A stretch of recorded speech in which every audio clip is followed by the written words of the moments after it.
انسان اللہ کے لیے بنا ہے، اس لیے اس کی قیمت بھی اللہ ہی لگاتے ہیں۔ تو جب میں نے پڑھا نا قد افلح المؤمنون، کامیاب ہو گئے مومنین، تو مجھے تھوڑی دیر کے لیے لگا جنید تو اپنے آپ کو کتنا کامیاب سمجھتا ہے، اپنے آپ کو کتنا بڑا سٹار سمجھتا ہے، چیک تو کر کیا تو واقعی ان کامیاب لوگوں میں سے ہے؟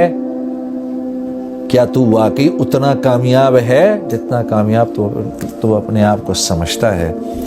تو میں نے ان اگلی 10 آیتوں کو پڑھنا شروع کیا کہ یہ آیتیں کیا کہہ رہی ہیں۔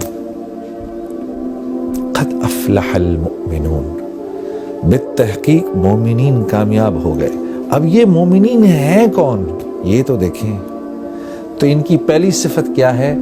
الذین هم فی صلاتهم خاشعون، جب نماز میں کھڑے ہوتے ہیں، اللہ اکبر، جب نماز میں کھڑے ہوتے ہیں تو ساری کائنات کو بھول جاتے ہیں۔ جب کہتے ہیں نا اللہ اکبر، علماء کرام فرماتے ہیں جب ہم یوں کرتے ہیں نا اللہ اکبر، تو ہم دراصل پوری ہمارے کرنے کا مطلب یہ ہوتا ہے اللہ کا جتنا ما سوا ہے اب چلا جائے پیچھے، ہمارا اس سے فی الحال کوئی واسطہ نہیں، کیونکہ ہم بادشاہوں کے بادشاہ، ہم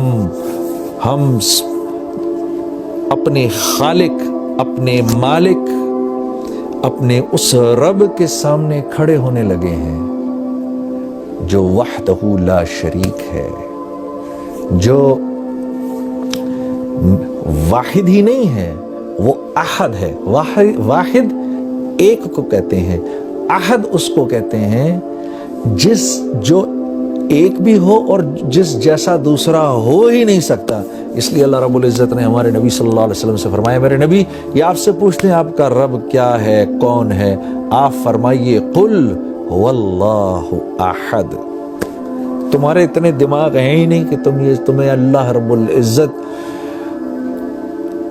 شرح صدر ہوں کہ اللہ ہیں کیسے؟ اللہ احد ہیں، اللہ جیسا دوسرا کوئی ہے ہی نہیں۔ تو جب ہم یوں کرتے ہیں نا اللہ اکبر، تو ہم اس احد ذات کے سامنے جا کر کھڑے ہو گئے ہیں جس جیسا کوئی دوسرا ہے ہی نہیں۔ کیوں؟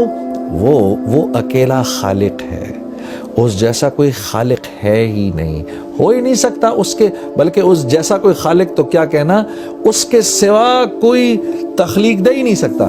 انسان ایجادات کرتا ہے۔ ایک صاحب نے مجھ سے کہا کہ بھائی دیکھیں نا، ایک کاغذ تو ہم نے بنایا، انسان نے بنایا، گاڑیاں ہم نے بنائی ہیں۔ میں نے کہا ایک منٹ، انسان جب کسی چیز کو تخلیق دیتا ہے نا تو اس میں 4 پروسیسز ہوتے ہیں۔ انسان کی تخلیق میں 4 پروسیسز ہیں، جن میں سے 1 2 3 اللہ کے ہیں، 1 انسان کا ہے۔ اللہ کے 3 پروسیسز کیا ہیں؟ جو چیز انسان نے تخلیق کی ہے اس کے انگریڈینٹس کا بنانے والا ایک اکیلا اللہ ہے۔ پہلی بات یہ۔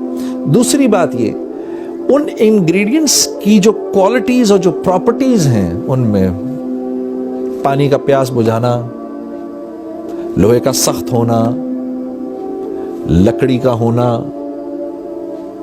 زہر کا فیٹل ہونا، یہ جو کوالٹیز ہیں نا، جن چیزوں کو انسان ملا رہا ہے، ان چیزوں کی کوالٹیز بھی انسان کی بنائی ہوئی نہیں، اللہ کی بنائی ہوئی، اس میں اللہ کی